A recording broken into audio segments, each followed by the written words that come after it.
Good morning. My name is Tom Gerard. Today is Thursday, April 7th, 2022, and we will be interviewing Michael Remillard today as part of the Voices of Biddeford program for the Biddeford Cultural and Heritage Center. With me is Nicole Morin, and we'll pick up from here. Piano. Okay. Yeah. What's that? Yeah, so just recently we got an award, a $1.5 million award to go towards the creation of a teen center. It's going to be My Place Teen Center, which has an operation in Westbrook already, and that's a wonderful organization.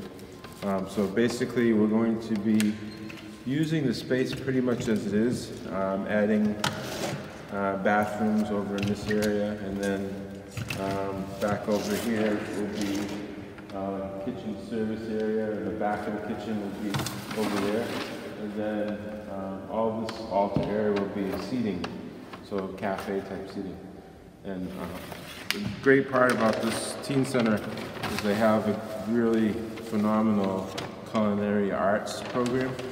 So the kids that are working, that are coming to the teen center, will be able to learn the kitchen, tasks and stuff like that, and then easily get jobs in town for different restaurants and stuff like that. And they serve, in Westbrook, they serve 10,000 meals a year to kids. Everything's free. Wow. The teen center's totally free, and kids can come in. So it's just, it's a great addition for the city, I think. It's long overdue. So. Is this going to be just available to Biddeford teens or Biddeford soccer? It's going to be the region, yeah. We definitely expect a lot of soccer in Orchard, and Kennebunk as well. We're working, hopefully get some kind of a bus service that can circle around to the communities. But usually, like in Westbrook, they get kids from all over there. When they find out about it, they get there somehow. Yeah. The parents give us a drop them off. Give them something to do. Well, thank you for providing us with a vision for the future. Yeah. Tom Gerard. I'm the interviewer and volunteer with the Biddeford Cultural and Heritage Center. It is Thursday, April 7th, 2022. Today I have the honor of interviewing Michael Remillard, or Mike. Also present is Nicole Lawrence Grimner. We are conducting this interview at the former St. Andrew's Church and Rectory in Biddeford, Maine. Hi, I'm Mike, and go back a long ways with this church. I was an altar boy here, it seems forever, and got a chance to explore a good part of it, and it brought back some interesting memories. Behind me, you'll see two doors. There's a sacristy door. They're both sacristy doors, actually. The one on the right is where the altar boys get to change into their habits. The one on the left over here, to my right, is where the priests prepared for Mass every time there was a service. There used to be a very large altar behind me, and on the top of the altar, which was arched, was a statue of St. Andre with the cross. He was crucified using an X cross, not the traditional T cross. And you may know also that St. Peter was crucified upside down because he did not want to be crucified the same way Christ was. To the right here, you'll see an arch. My mother would call it a niche, okay? And there was a statue there, I believe it was St. Joseph or St. Mary. There were two, and I can't remember which one was which. But these little alcoves here were actually chapels. And I don't remember too many times that they were used for a Mass, but they were indeed chapels, complete with an altar and all the works that were needed for that. This arch was not always there.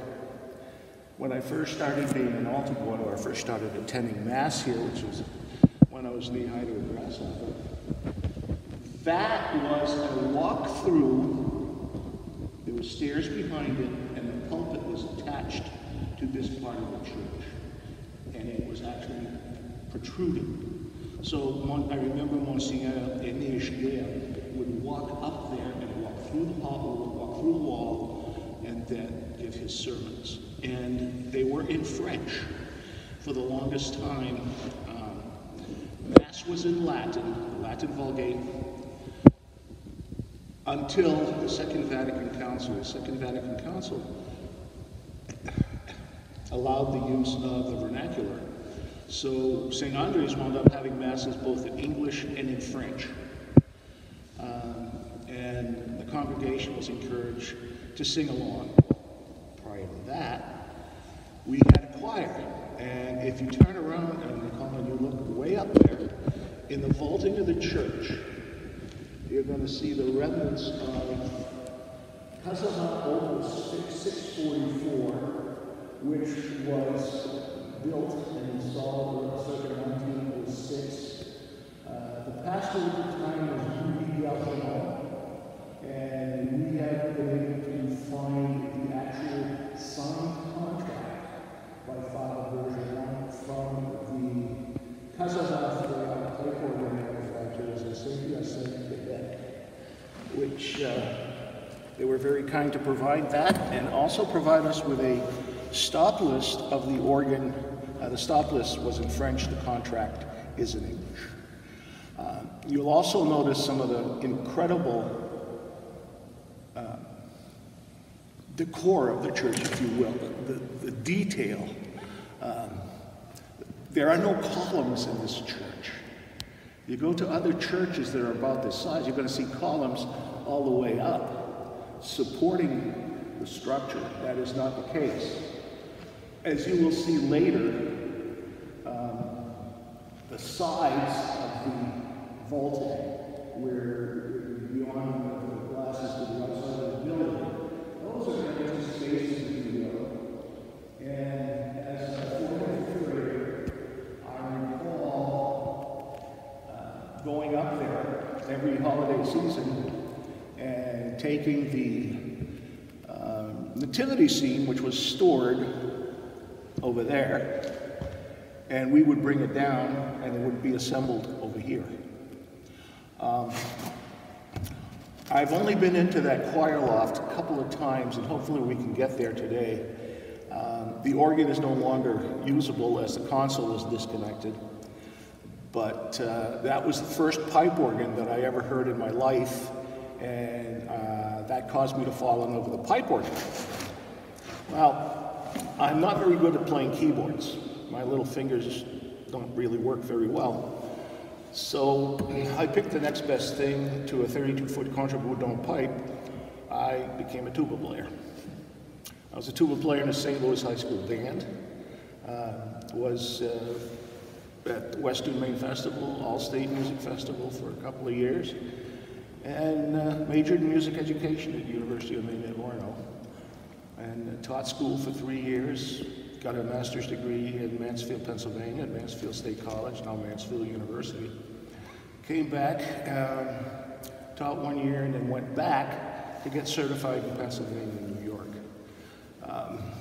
You know, you go through life and there's all kinds of plans that you want to do. I wanted to teach music history at a college level.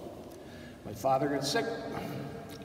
I come back to Biddeford, and I changed careers. I now work in IT and have been there for over 30 years. But St. Andre's Church was the first time I really got excited about organ music. And you probably can guess that my favorite composer is Johann Sebastian Bach. The stained glass windows, right now, they're blank. We do have some pictures that you'll see in a later montage of these picture windows, which were absolutely stunning. They're no longer here. Some of the artwork is still here, as you'll notice in the alcoves up there. You can still see some. And again, these two paintings to either side of the main sanctuary. But the detail of some of this plaster work, some of the tin work is just incredible. Where you see behind me in the sanctuary, you're going to see that the peaks are really gold-leafed. Well, that's not original. My memory tells me that those used to have paintings in them above the windows, okay? And you'll notice to the left and to the right in the main sanctuary, there are grills.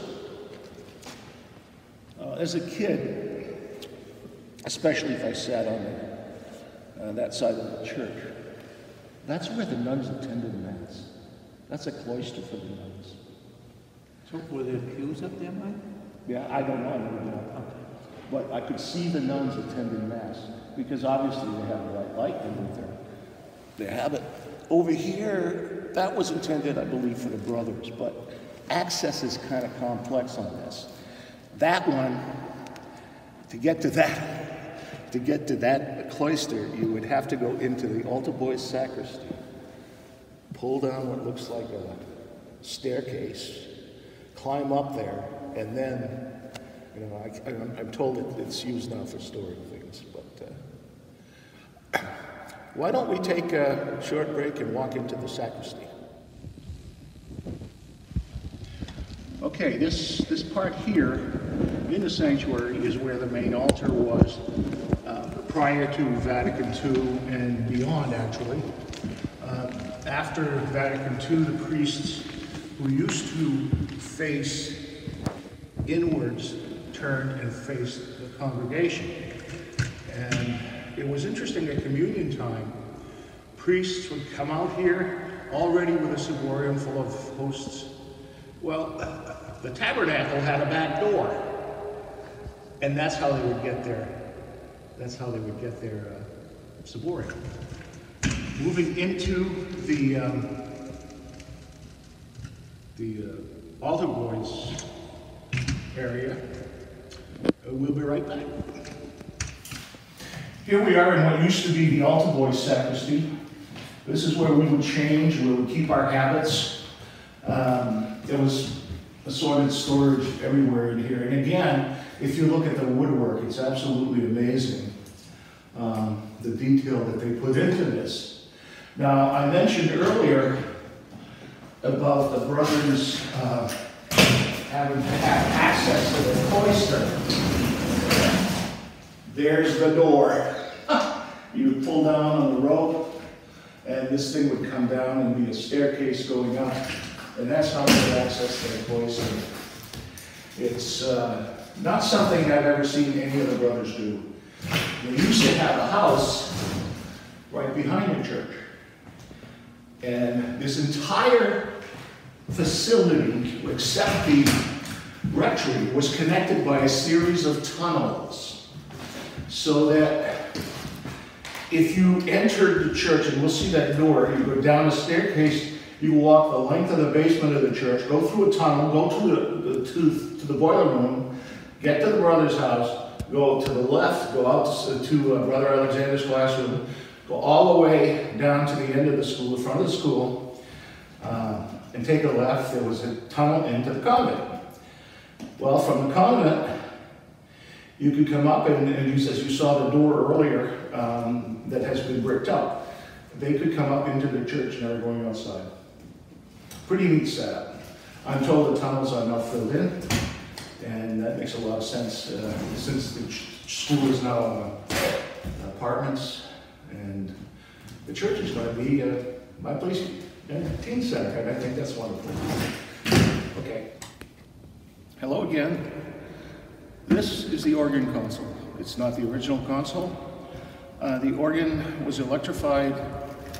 The action was electrified in the 60s, and this was a replacement for the first console. As originally built, the organ ran completely on wind. Wind went through little tubes underneath the choir loft, from the console to the case, and that's how it worked. There is a blower. I'm not sure when it was installed, but I think it came originally with the organ. But in case, there's also a hand pump to pump the bellows behind the organ chamber. Hopefully we'll get a chance to see that in a little bit. That's it. Hello again. We're now at the rear of the former St. Andrew's Church. And I just wanted to point out some of the details of the woodwork underneath the balcony. It is absolutely gorgeous. That balcony originally was for people over, the overflow of people coming to Mass. They could sit in the balcony if they opted to. Later, it became the second choir loft in the center, and there were dividers there. The pipe organ console was placed in the center of that balcony, which musically, trying to sing with the organ case up one flight was a little difficult, I think. They finally moved the organ console into the congregation, and that was more reasonable. And of course, if you were a sinner, you spent some time in one of those over there.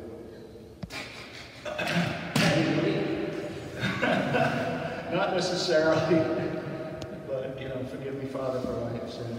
And those were interesting. Those had little lights on the top. If the chamber was empty, it was green. It was full, it was red, and the priest was, I forget what color the priest was. In the lobby of the church, I know there's a religious name for that, but I don't know what it is. And behind me here, or to my right, is the closet from where the bells were controlled when I was a kid.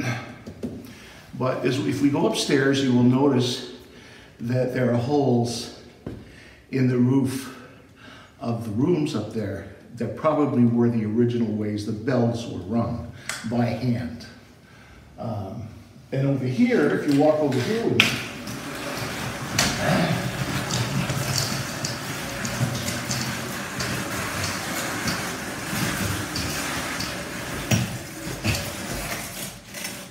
we'll have a look in there. That's secret passageway. There's one on each side.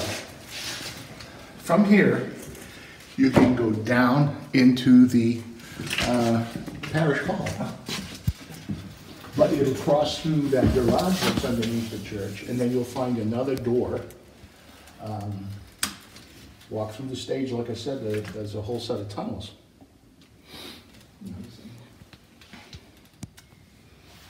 You'll notice on the newel post, there are carvings of Corinthian columns.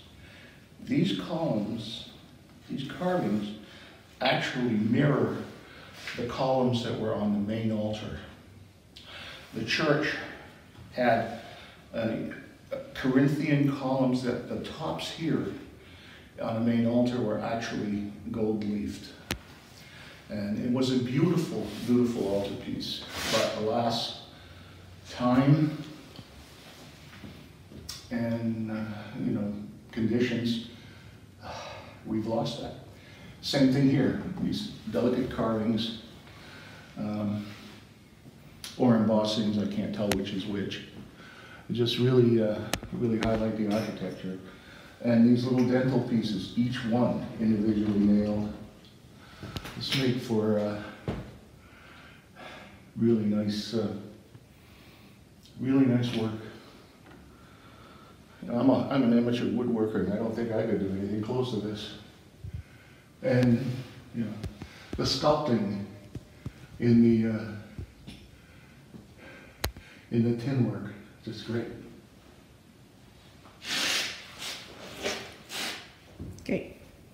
We are now in the first balcony of the old St. Andrew's Church, and you can see a perspective of the view and the paintings and the lights that I believe are original to the church. You will also see some incredible woodwork in the ceiling here and there.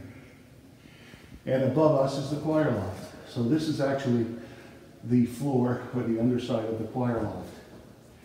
And if I recall, the railing is a lot shorter than this one. I don't remember the metal being on top of the railing, but it's a safety feature. And the general public, the general worshipers would come up here if they wanted to, especially midnight mass. This place was absolutely packed to the gills, including this entire balcony. And it was quite a ceremony. But you can see from up here the two different pictures of Mary presenting the child and the angel appearing before Mary. Now, something I would add to this, Mike, is I remember being up here for a Christmas Eve service, and one of the things that was unique is that they had a live nativity. I don't remember that. They actually had in the center of the church, they actually had, I believe, like a couple of little lambs, and they had the children come up around the church, around the altar, and that was very unique. I remember my father. It was because for so long in Catholic churches, you know, you couldn't really talk, you couldn't really do anything. And then to come in and see, you know, live animals inside the church, that my father thought that was pretty amazing. It is pretty, you know, I don't remember seeing that, but... that was in the later years. I'll take your word for it. One of the things that hurt me personally the most, I think, is the closing of St. Louis High School.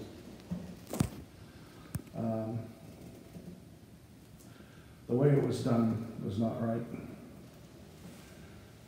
We owed $80,000 in debt, and no money to pay for it until 3 weeks after we closed. That's not right. Okay, so lamps.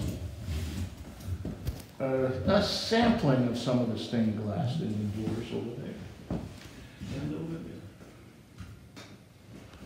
And again, Corinthian columns and Corinthian scrolling at the top of the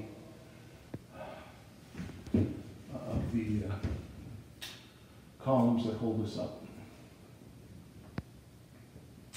Pretty deep.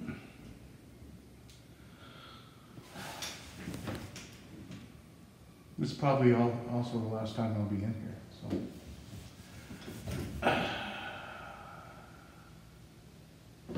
you can see the same thing on those two posts there, the Corinthian columns.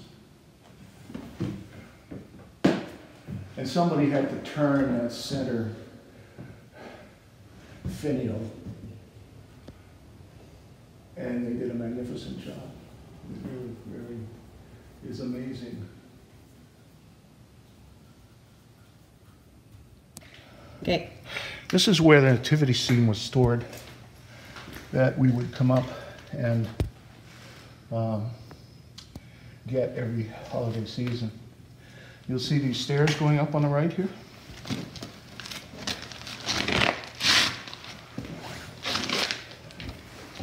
Right there.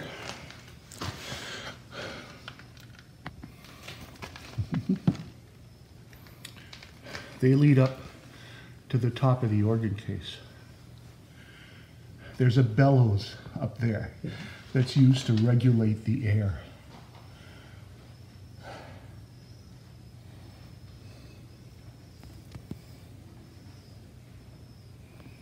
One of the reasons the church has no supporting columns throughout the nave is because of the riveted steel architecture that is holding it up and has been doing a great job. Unfortunately, the original architect, I believe his name was O'Connor, out of a Boston firm, I know when he retired, he destroyed all his drawings. which is a shame because it would be nice to see some of the drawings of this church. You'll see it has a wooden roof, but steel spidered, riveted together, and holding up this magnificent piece of architecture. Inside of the case of Casavant Opus 644, the organ, as I mentioned before, was installed circa 1906. The church itself opened in 1910. It has two types of organ pipes, actually three if you count the wooden pipes. Most of them are whistles, but some of them, like this one here, has a brass reed that'll resonate and excite the air throughout the air column, even though the pipe itself is what we call mitered, and resonate out through the grill. Originally, there were two divisions separated by a swell shades. Now, swell shades, an organ pipe, the only way you control the volume is put it in a box and put some shutters in front of it. And as they open, the sound gets louder. As they close, it gets softer. This is the choir loft. Well, good luck. We are now in the actual choir loft, and we are looking at, again, Casavant Frère Opus 644. The facade pipes that you see here are called a montre, which means they're showing.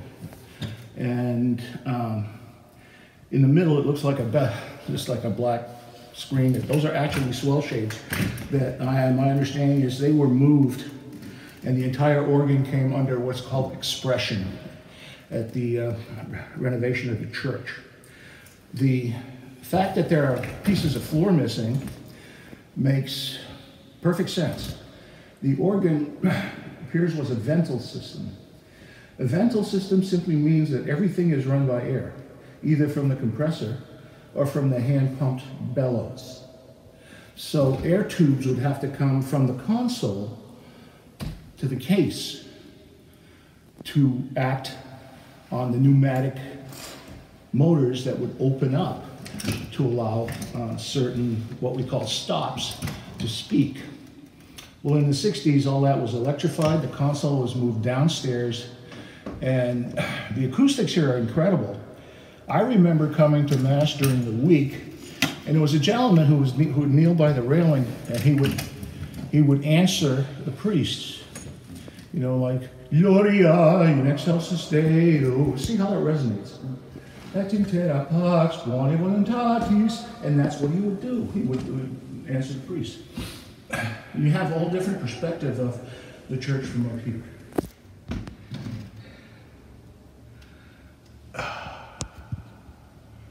That's a regulator. That's why I do this. I'm going to put a regulator here.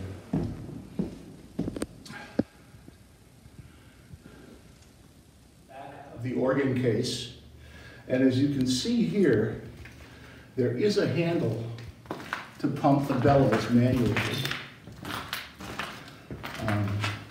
But I believe the blower came with the organ. It's encased in that box, providing air to not just the bellows, but a reservoir that keeps even pressure regardless of how many stops are on. You'll also notice in the ceiling there are 3 holes. I suspect that prior to the electrical way prior to the electrical way of ringing the bells, they had ropes coming down. The ladder on top of the organ case goes up to the next story. There's another story above that before you get to the bell tower. And if you look at the outside of the church, it almost hints that there are 2 more. Actually 3 before you get to the bell tower. Are there still bells up there, Mike? I've asked that and the guy says no. No. How they get them out, I have no idea. That little piece of note about this particular round window, or as we call it, I would call it an oculus. My dad told me that the granite bricks for this, some of them were brought up by my grandfather, who was a blacksmith and a wheelwright. And Dad was not one to make up stories, so I suspect that Abe and Allen brought those up.